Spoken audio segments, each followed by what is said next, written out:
कभी सोचा है कि हमारे चारों तरफ मतलब हर जगह एक ऐसी दुनिया है जो दिखाई ही नहीं देती? जी हाँ, मिट्टी में, हवा में और हमारे अपने शरीर के अंदर भी। ये दुनिया है सूक्ष्म जीवों की। और आज हम इन्हीं के कुछ रहस्यों से पर्दा उठाने वाले हैं।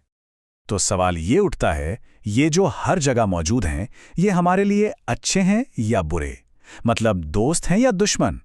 चलिए मिलकर समझते हैं इन नन्हे मुन्ने जीवों की इस डबल रोल वाली कहानी को। इनको समझने का ना एक बहुत ही आसान तरीका है। कभी गीली ब्रेड पर वो भूरे सफ़ेद से धब्बे देखें? अगर उसे किसी मैग्नीफाइंग ग्लास से देखेंगे ना, तो आपको छोटी छोटी काली गोल सी आकृतियां दिखेंगी। बस वही तो हैं ये सूक्ष्म जीव, जिन्हें हम माइक्रोब्स भी कहते हैं। तो इन सूक्ष्म जीवों के मोटे तौर पर 4 बड़े ग्रुप्स हैं: बैक्टीरिया, फंगी यानी कवक, प्रोटोजोआ और एल्गी यानी शैवाल। आप समझ लीजिए कि ये हमारी आज की कहानी के मेन कैरेक्टर्स हैं।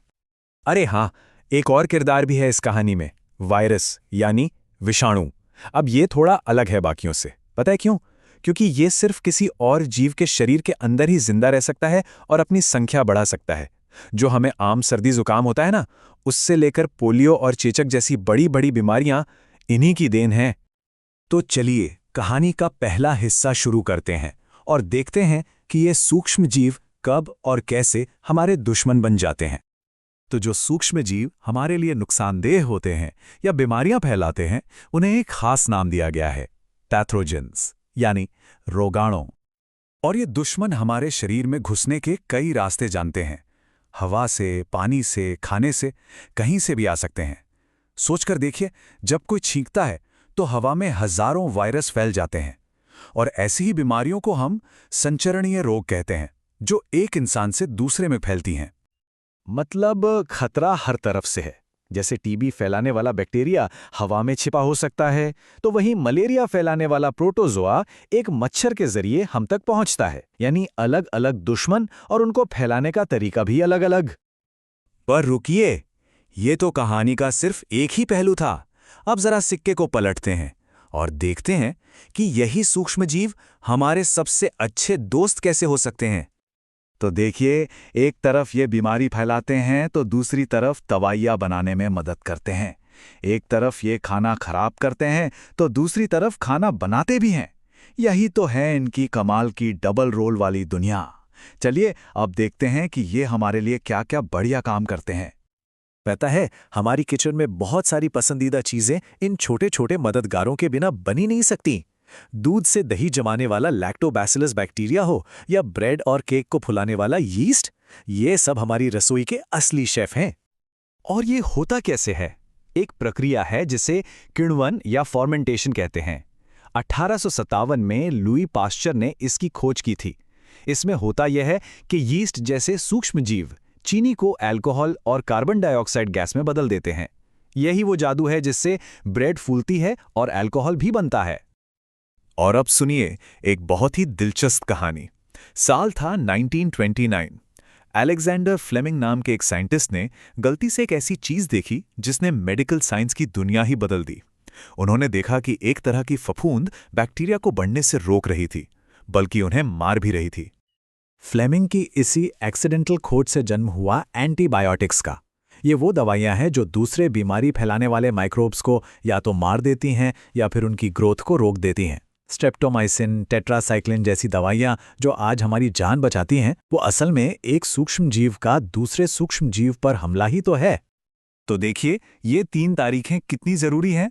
पहले एडवर्ड जेनर ने टीके से बीमारियों को रोकना सिखाया, फिर लुई पास्चर ने फर्मेंटेशन के जरिए उनका इस्तेमाल करना सिखाया, और आखिर में अलेक्जेंडर फ्लेमिंग ने उन्हीं से दवाइयां बनाकर दुश्मनों को हराना सिखा दिया।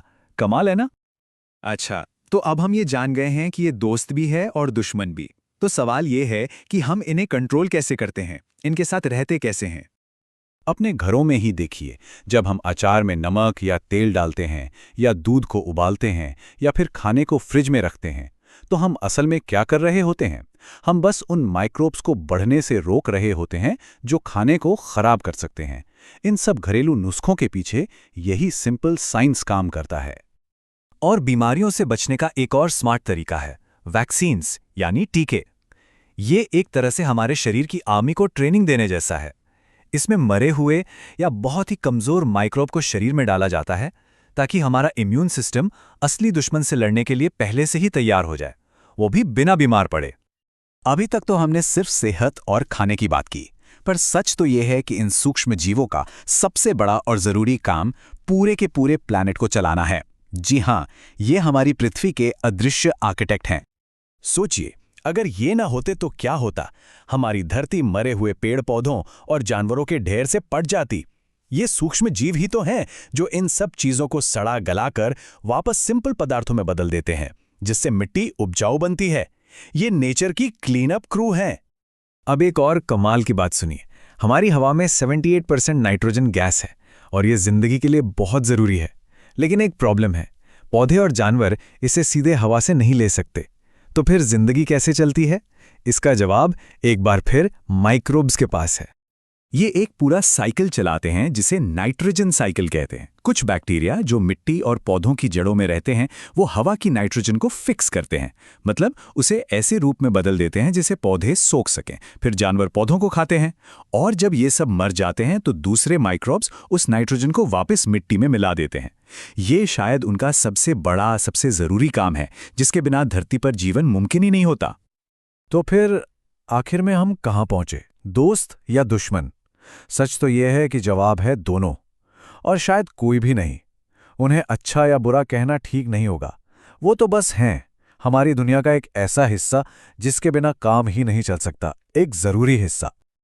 और जाते जाते एक हैरान कर देने वाली बात, ये माइक्रोब्स इतने कमाल के सर्वाइवर हैं कि ये उबलते कीचड़ में, समंदर की गहराइयों में और यहाँ तक कि चांद पर 2 साल तक छोड़े गए एक कैमरे पर भी जिंदा पाए गए।